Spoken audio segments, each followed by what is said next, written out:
May arrives first, and by the time the gang discovers him, he has passed away. Telling May he's been waiting for her, Torben took the potion on his own initiative after receiving a warning.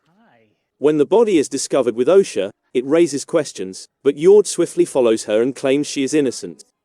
Osha acknowledges that the trace of poison was something she and her sister were trained to use on their country, despite the fact that there was no indication of a battle. The gang is trying to think of a way to intercept May, who they know is still in the city, now that they have lost a second Jedi.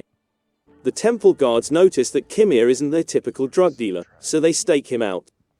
Following some discussion, they decide to record Kimir's knowledge of May's scheme and force him to confess by sending Osha to the pharmacy in her sister's stead.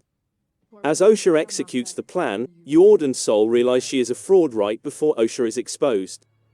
Kimir asserts that he is unaware of May's trainer or co-workers.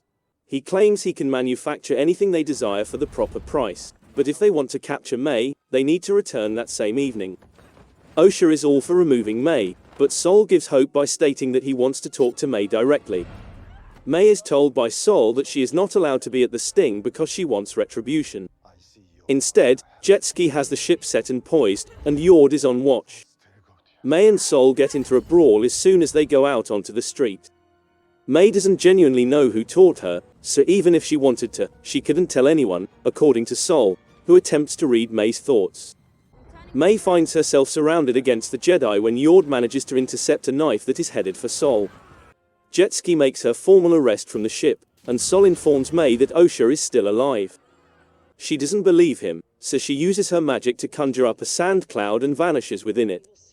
After learning about the situation from her pit droid, Osha departs the ship to look for May.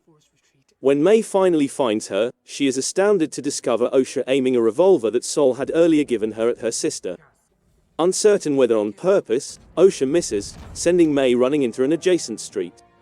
May manages to reach Kimir while the apothecary is the focus of the temple guard's attention. She tells him that she should murder him for betraying her, but Kimir has other ideas. He intends to flee to an alleged Wookiee Jedi outpost. The Acolyte cuts to two adventurers who stumble across an abandoned ship in Kofar. The two find an unreadable sign and assume they may examine it for components. Jedi Master Kelnacker, a Wookiee, seems to assault the two at the same time.